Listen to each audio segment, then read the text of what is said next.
Theresa May was taunted over Boris Johnson's extraordinary attack on her Brexit trade plans during a bruising PMQs today.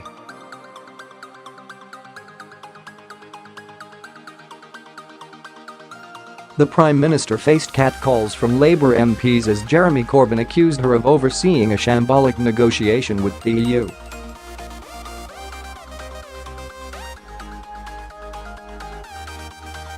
As Mr Johnson looked on sheepishly from the front bench, Mrs May was forced to deny she had wasted weeks on plans that ministers could not agree on.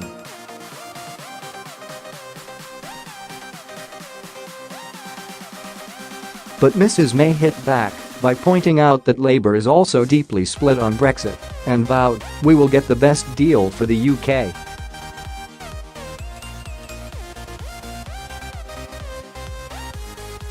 Speaking in the Commons immediately after the session, Mr Johnson also denied that he had breached cabinet collective responsibility.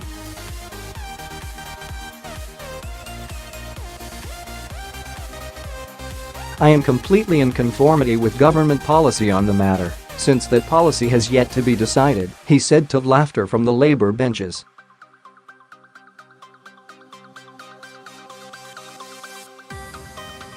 The bad-tempered exchanges came with Mrs May scrambling to find a third-way proposal for post-Brexit trade after Mr Johnson's outburst.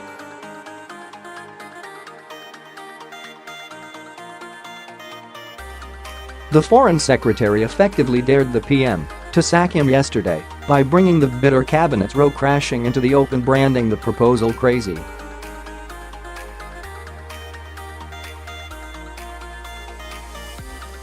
Downing Street sources have conceded that the blueprint, which would see Britain collect duties on behalf of the EU in an effort to minimise friction on trade and prevent a hard Irish border, will not go ahead in its current form.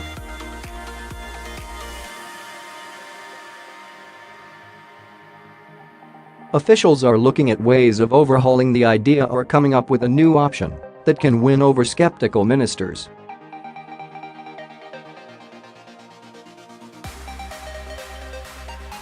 Mr Corbyn kicked off PMQs by asking, does the Prime Minister agree with her Foreign Secretary that the plan for a customs partnership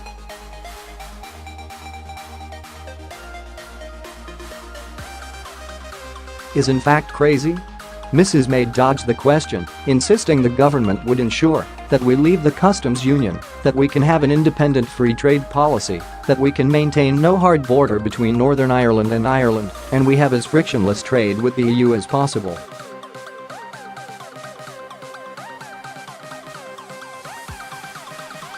Mr Corbyn then challenged Mrs May over Business Secretary Greg Clark's warning in an interview at the weekend that jobs would be at risk if we don't sort out a comprehensive customs deal.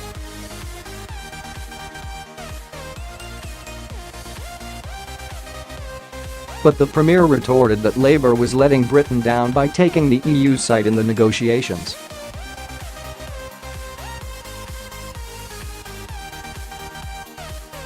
They want to go into a customs union with the European Union with no say over trade policy, with Brussels negotiating trade deals in their interests, not our own, she said.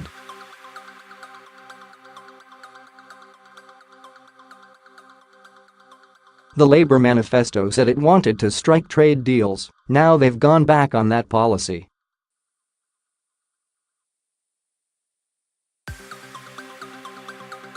Typical Labour, letting Britain down once again. Mrs May stormed, he talks about the state of the negotiations.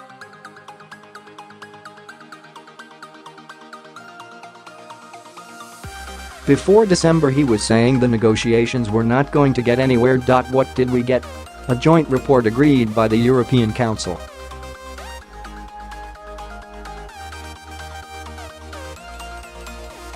He said before March that we weren't going to get what we wanted from negations. What did we get? An implementation and an agreement with the European Union Council.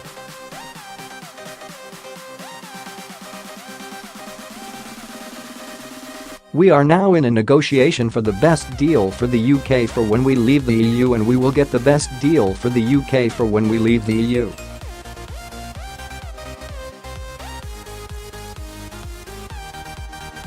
Despite his incendiary intervention against the customs partnership plan in an interview with the Daily Mail, allies of Mr Johnson have insisted he will not quit, but is determined to fight this from the inside.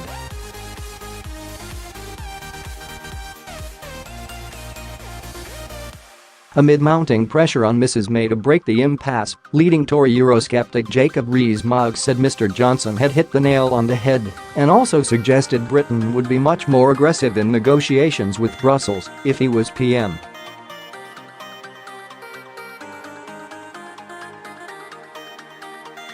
But there was a backlash from Tory Remainers, who raged that Mr Johnson's breach of collective cabinet responsibility was disgraceful and he must wake up to reality.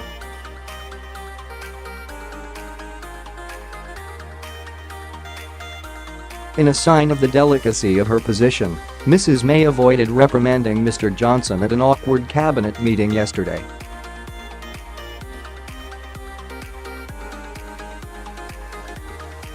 Sources confirmed that the issue of Brexit had not been mentioned at all during the session.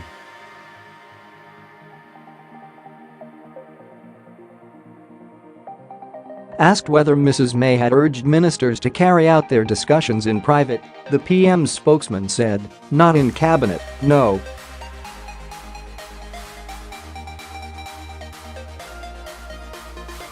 Mrs May has pushed back another showdown at the Brexit war cabinet from tomorrow to next week as she struggles to find a compromise.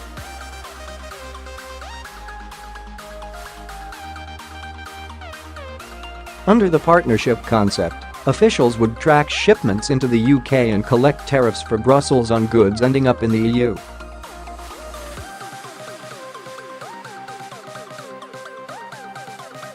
A Whitehall source said, the customs partnership won't go ahead in its current form.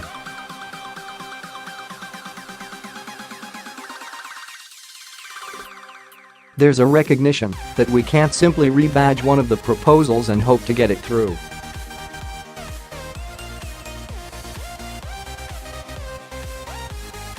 Allies of Mr Johnson told The Times his intention was to fight this from the inside.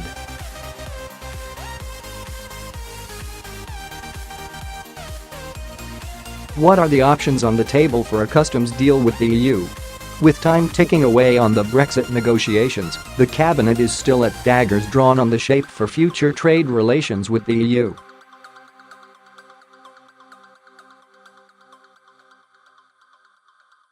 The government has set out two potential options for a customs system after the UK leaves the bloc.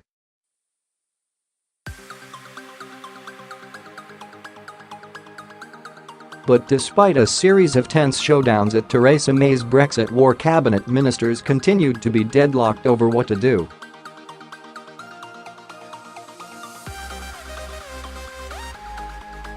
Meanwhile, Brussels has dismissed both the ideas and warned that negotiations could stall altogether unless there is progress by a key summit next month.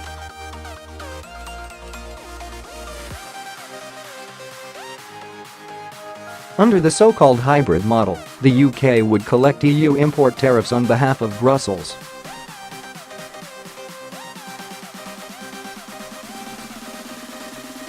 Britain would be responsible for tracking the origin and final destination of goods coming into the country from outside the EU.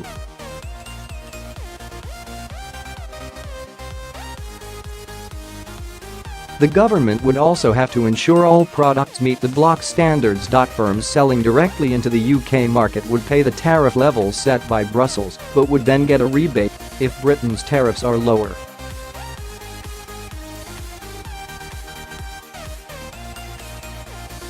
Supporters of the hybrid plan in cabinet, including Theresa May, Philip Hammond and Greg Clark, say keeping duties aligned up front would avoid the need for physical customs borders between the UK and EU.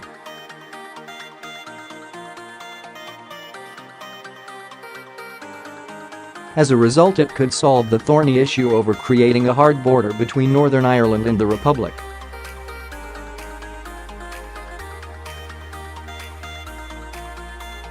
Mrs May has been advised by the Chief Whip that the hybrid option could be the only way of securing a majority in Parliament for a Brexit deal.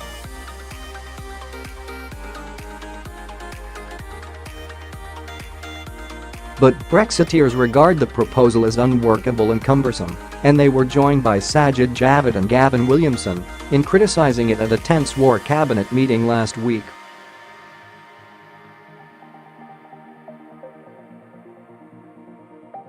There are fears the experimental system will either collapse and cause chaos or prevent the UK from being able to negotiate free trade deals around the world after Brexit.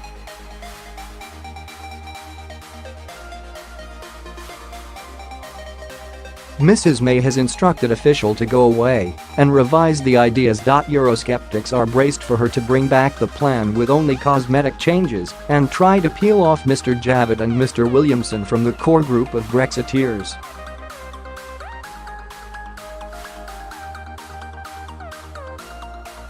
They are also ready for Mrs May to attempt to bypass the war cabinet altogether and put the issue before the whole cabinet, where she has more allies.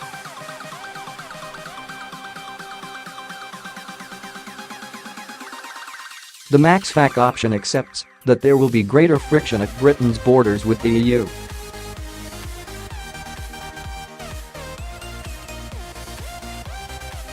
But it would aim to minimize the issues using technology and mutual recognition. Goods could be electronically tracked and pre-cleared by tax authorities on each side.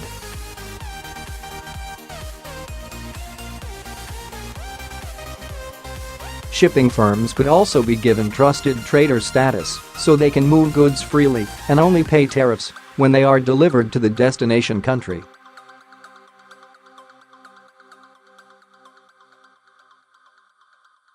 Companies would also be trusted to ensure they were meeting the relevant UK and EU standards on products.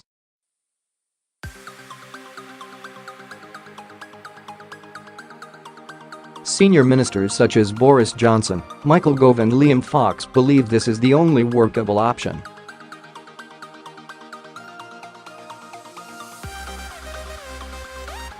But Remain-minded Tories such as Mr Clark insist it will harm trade and cost jobs in the UK.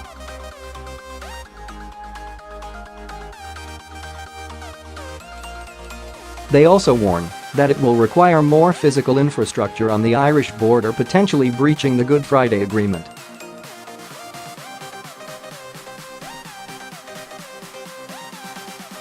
It is far from clear whether the government would be able to force anything through Parliament that implied a hard border between Northern Ireland and the Republic.